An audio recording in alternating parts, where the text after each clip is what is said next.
तो जी यही लग रहा ठीक, मोदी जो इतना काम कर रहे बेचारे। इस गांव में आए तब से तो गई नहीं, मैं चुनाव देना आप जब तो जाना पड़ेगा, क्योंकि आप जब गैस सिलेंडर मिला। नहीं भरोसा तो है, इंसान पे भरोसा है। जब सिलेंडर ना भी थे, जो भी मोदी को हमने वोट दिए थे। आरंभ है प्रचंड बोल मस्तकों के झुंड, आज जंग की घड़ी की कोई सा नेता हो सब झूठ बोलते हैं, मोदी तक झूठ बोलते हैं। अभी दिखाऊं किताब, अगर खाते में 1 पैसा भी बिक जाओ।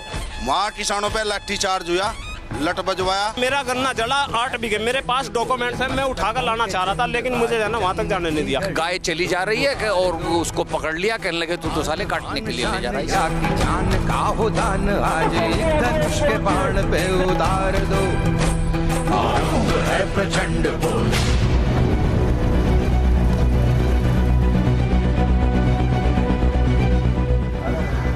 एक तरफ चौधरी संजीव बालियान तो सामने चौधरी अजीत सिंह। एक तरफ बीजेपी का परचम तो दूसरी ओर समाजवादी पार्टी, बीएसपी और आरएलडी के 3 झंडे एक साथ। 23 मई को कौन सा झंडा बुलंदी पर लहराएगा? 2 जाट नेताओं के वर्चस्व की लड़ाई में कौन किसे पछाड़ेगा? मुजफ्फरनगर का वोटर किसको चुनेगा? क्या योगी आदित्यनाथ की हिंदुत्व वाली राजनीति कारगर होगी या फिर मुस्लिम वोट बैंक पर नजर गड़ाए विपक्ष की एकजुटता बीजेपी के फार्मूले पर भारी पड़ेगी? वेस्टर्न यूपी की सबसे चर्चित और हॉट लोकसभा सीट है मुजफ्फरनगर। इस सीट पर महागठबंधन के उम्मीदवार हैं राष्ट्रीय लोकदल के राष्ट्रीय अध्यक्ष अजीत सिंह और उनका सीधा मुकाबला होने जा रहा है भारतीय जनता पार्टी के मौजूदा सांसद संजीव बालियान से। कांग्रेस पार्टी ने अजीत सिंह के समर्थन में इस सीट पर अपना उम्मीदवार नहीं उतारा है, यानी मुजफ्फरनगर लोकसभा सीट पर मुकाबला दिलचस्प होने जा रहा है। भविष्य की तरफ बढ़ने से पहले 2014 के नतीजे देख लीजिए। बीजेपी के संजीव बालियान मुजफ्फरनगर से सांसद बने थे, उनको 59% वोट मिले थे। बीएसपी के उम्मीदवार कादिर राणा को 23% वोट मिले थे। समाजवादी पार्टी के वीरेंद्र सिंह को 14% वोट मिले थे। आरएलडी का कांग्रेस के साथ गठबंधन था तो उनके उम्मीदवार को 1% यानी करीब 13,000 वोट मिले थे। संजीव बालियान एक बार फिर जीत का दम भर रहे हैं। यहाँ अगर मोटरसाइकिल पकड़ी जाती है साहब तो लोग मुझे फ़ोन करते हैं, चाचा मोटरसाइकिल पकड़ ली। अगर ट्रांसफार्मर फूकता है तो लोग मुझे फ़ोन करते हैं, ट्रांसफार्मर भिजवा दे। ये हालात इस जनपद में मैंने पैदा किए। तो अगर मैं नहीं रहूँगा तो कौन ट्रांसफार्मर दिलाएगा, कौन मोटरसाइकिल छुड़वाएगा, कौन लोगों को सुख दुख मरेगा? लोग आखिरी दिन इस बात को मानेंगे। तो महागठबंधन के उम्मीदवार और आरएलडी प्रमुख चौधरी अजीत सिंह को भी अपनी जीत में कोई शक नहीं लगता, लेकिन दोनों के लिए ही दावों को असलियत में बदलना आसान नहीं है। मुजफ्फरनगर सीट का चुनावी इतिहास बताता है कि इस सीट के वोटर बदलाव में विश्वास करते हैं। इस सीट पर बीजेपी 2014 से पहले 1998 में जीती थी। 1999 में यहाँ से कांग्रेस के सईदुज्जमा जीते थे। 2004 में समाजवादी पार्टी के मुनव्वर हसन जीते थे। 2009 में बीएसपी के कादिर राणा जीते थे। 2009 के लोकसभा चुनाव में बीजेपी और आरएलडी मिलकर चुनाव लड़े थे, तो भी आरएलडी की जाट उम्मीदवार अनुराधा चौधरी 20,000 वोटों से हार गई थी। तो आखिर 2014 में ऐसा क्या हुआ कि मुस्लिम बहुल इस सीट पर बीजेपी के उम्मीदवार 4 लाख वोटों के अंतर से जीत गए? 27 अगस्त 2013 वो तारीख जिसे मुजफ्फरनगर कभी भूल नहीं पाएगा। एक छोटी सी छेड़खानी की घटना ने मुजफ्फरनगर को दंगों की आग में ढकेल दिया। इस दंगे में 67 लोगों की जान चली गई और पूरा माहौल सांप्रदायिक हुआ। लेकिन इसका सीधा फायदा 2014 के लोकसभा चुनाव में भारतीय जनता पार्टी को मिला। लेकिन मुजफ्फरनगर दंगों को अब करीब 6 साल बीत चुके हैं और यहाँ का जातिगत समीकरण कुछ हद तक बदला है। सबसे पहले आपको बताते हैं यहाँ वो कौन से बड़े फैक्टर हैं जिनसे जीत और हार तय होगी। जाट फैक्टर, गन्ना किसान फैक्टर, महागठबंधन फैक्टर, विकास, मुजफ्फरनगर दंगों से सांप्रदायिक ध्रुवीकरण, मुस्लिम फैक्टर।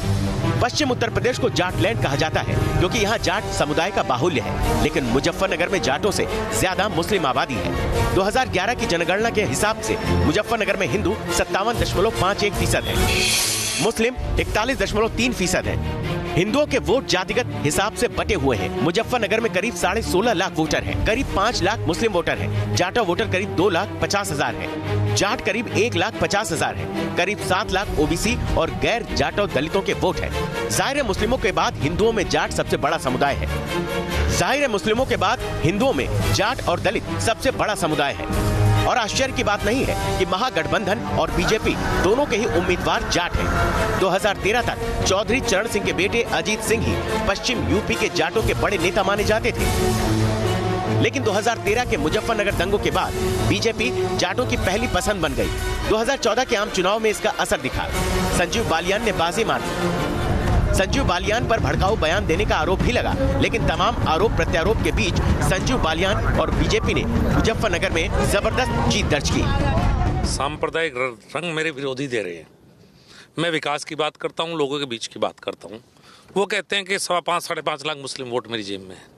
सांप्रदायिक स्वार्थ की बात वो कर रहे हैं, मैं नहीं कर रहा। मैं कहता हूँ मेरे काम के आधार पर वोट दीजिए, मेरे गुणदोष के आधार पर वोट दीजिए। अभी हाल ही में यूपी के सीएम योगी आदित्यनाथ ने भी मुजफ्फरनगर की सभा में अजीत सिंह पर गंभीर आरोप लगाए थे। 2013 में जब वहां पर मुजफ्फरनगर में 2 जाट नौजवानों की निर्मम हत्या हुई थी, तब चौधरी अजीत सिंह कहां खड़े थे? तब उन्होंने किसके पक्ष में आवाज उठाई थी? तब उसके बाद उस समय तो उनको जाति की बात याद नहीं आई थी, तब उन्होंने आपकी पीड़ा को नहीं सुना था और दंगाइयों के पक्ष में खड़े होकर के उन्होंने पूरी की पूरी विरासत को कलंकित करने का कार्य किया था। अब सवाल यह है कि मुजफ्फरनगर के जाट वोटर किसको वोट देंगे?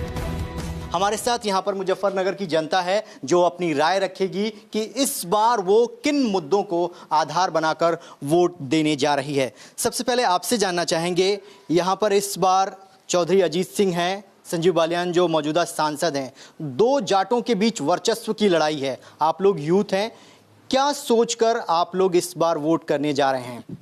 चौधरी साहब ने जब चौधरी साहब मतलब मंत्री भी रहे, केंद्र में उद्योग मंत्री रहे, उससे पहले कृषि मंत्री रहे, मिलों के लाइसेंस दिए, जो 40 किलोमीटर की दूरी घटाकर 25 किलोमीटर 20 किलोमीटर पर ले आए।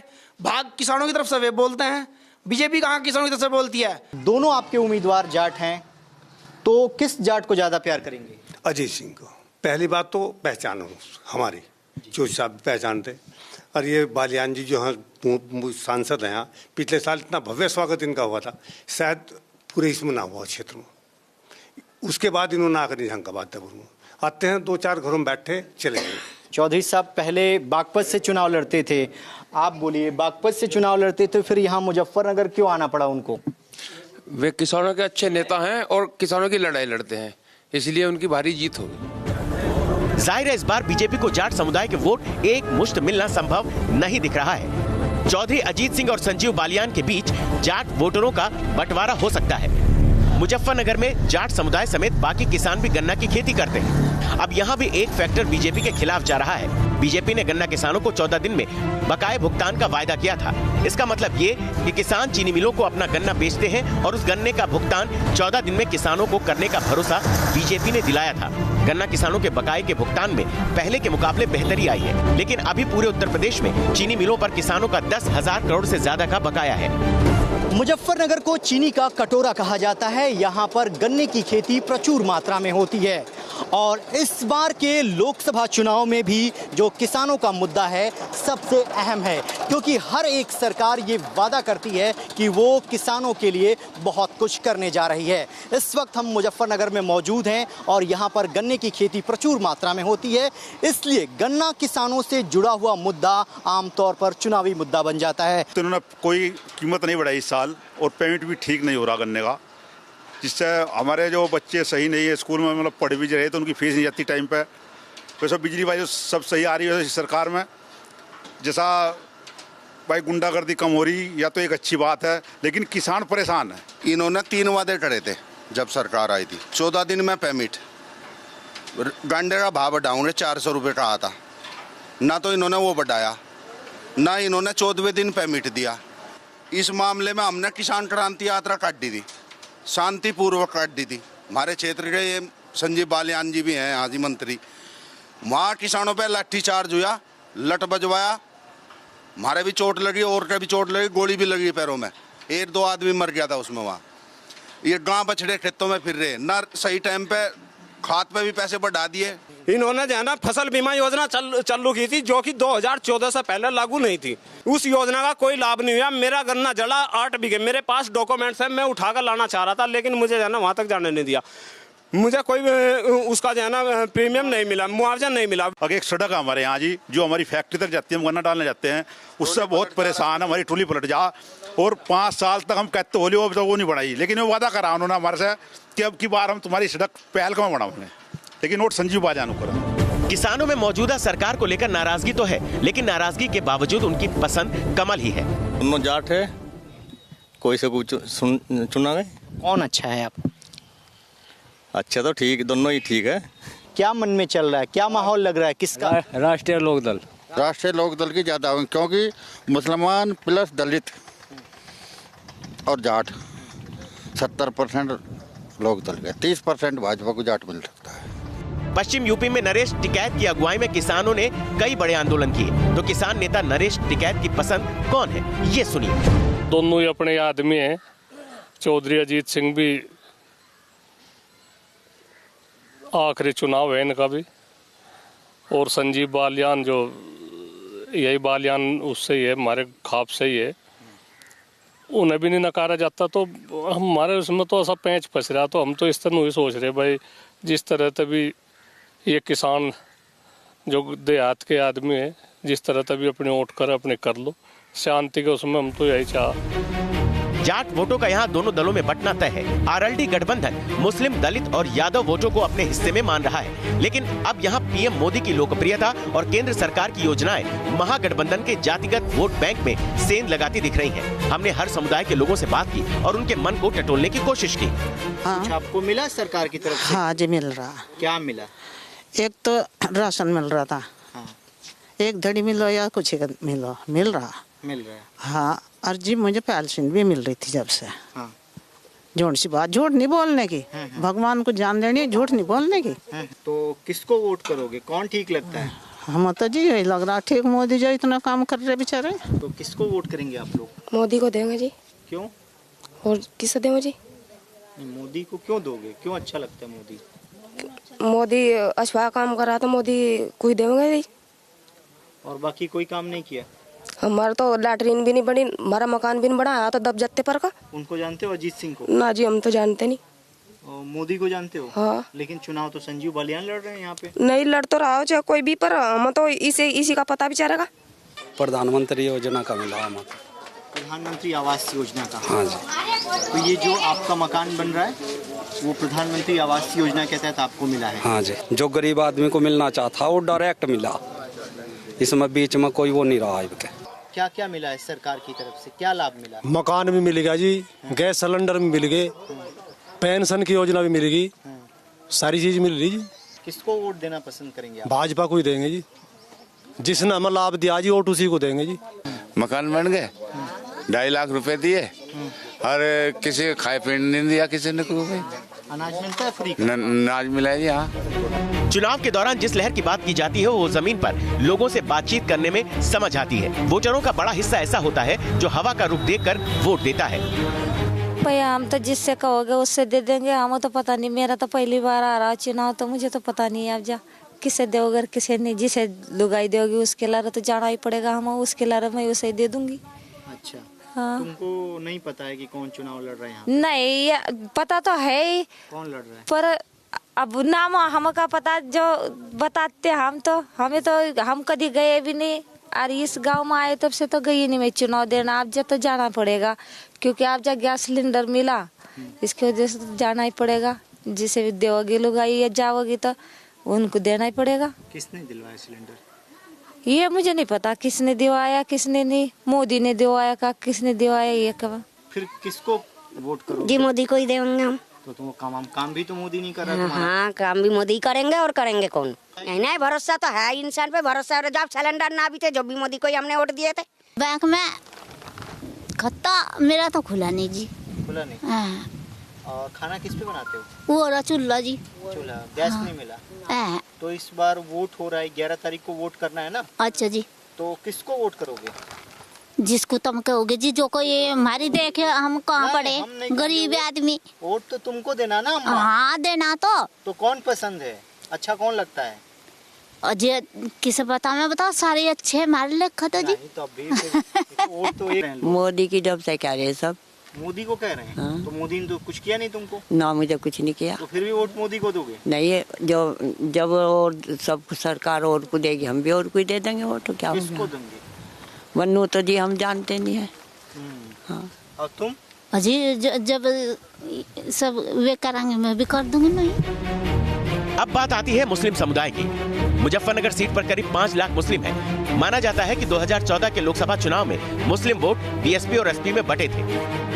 ऐसा ही 2017 के विधानसभा चुनाव में भी हुआ, जब यहाँ की 5 विधानसभा सीटें बीजेपी ने जीती। लेकिन अब एसपी, बीएसपी और आरएलडी एक साथ हैं, तो महागठबंधन को एक मुश्त मुस्लिम वोट मिलने की उम्मीद है। महागठबंधन की तरफ से अजीत सिंह हैं, कांग्रेस ने अपना उम्मीदवार नहीं उतारा है। ऐसे में जो माइनॉरिटी वोट बैंक है वो किस तरफ जाने वाला है इस बार? मेरी निगाह में मुजफ्फरनगर से जो हमारे एमपीज एमएलएज चुनकर गए हैं, उन्होंने मुजफ्फरनगर के जो हमारे हिंदू और मुसलमानों का भाईचारा है उसको डैमेज किया है। और केवल यही नहीं कि उसको डैमेज किया है, इन्होंने एक ऐसा वो बना दिया है, हवा खड़ा कर दिया है कि साहब राष्ट्रवाद, मैं आज तक राष्ट्रवाद की परिभाषा नहीं समझ पाया। ये राष्ट्रवादी थोड़ा ही है कि एक गाय चली जा रही है और उसको पकड़ लिया, कहने लगे तू तो काटने के लिए ले जा रहा है। 5 सालों में हमें बहुत खौफ रहा इस चीज का, तो बीजेपी से जी। किस बात का खौफ, क्या बदला है? ये गाय वगैरह का केस होते रहे, ये अदर ऐसे अवाइज में हमें घबराहट रहती है। हमारे मोहल्लों में भी यही घबराहट से रहती है जी। आज मुजफ्फरनगर के पूरे जातिगत समीकरण और वोटरों की राय के बाद अनुमान लगाना मुश्किल नहीं है कि बीजेपी के लिए अजीत सिंह को हराना आसान नहीं होगा। एसपी, बीएसपी और आरएलडी का साथ आना पूरे पश्चिम यूपी में बीजेपी के लिए परेशानी का सबब है। बागपत सीट पर पिछले लोकसभा चुनाव में बीजेपी के सत्यपाल सिंह जीते थे, लेकिन चौधरी चरण सिंह और चौधरी अजीत सिंह की इस परंपरागत सीट पर इस बार उनके बेटे जयंत चौधरी लड़ रहे हैं। यहाँ भी बीजेपी के लिए मुश्किल कम नहीं है। हालांकि सहारनपुर जैसी सीट पर बीजेपी फायदा उठा सकती है, जहाँ कांग्रेस और महागठबंधन दोनों के उम्मीदवार मुस्लिम हैं। ऐसे में मुस्लिम वोटों के बंटने से बीजेपी को फायदा हो सकता है। पश्चिम यूपी की 8 लोकसभा सीटों पर पहले चरण में 11 अप्रैल को मतदान होना है, जो बीजेपी के लिए लिटमस टेस्ट साबित होगा। मुजफ्फरनगर से रविकांत राय के साथ टीम न्यूज़ नेशन।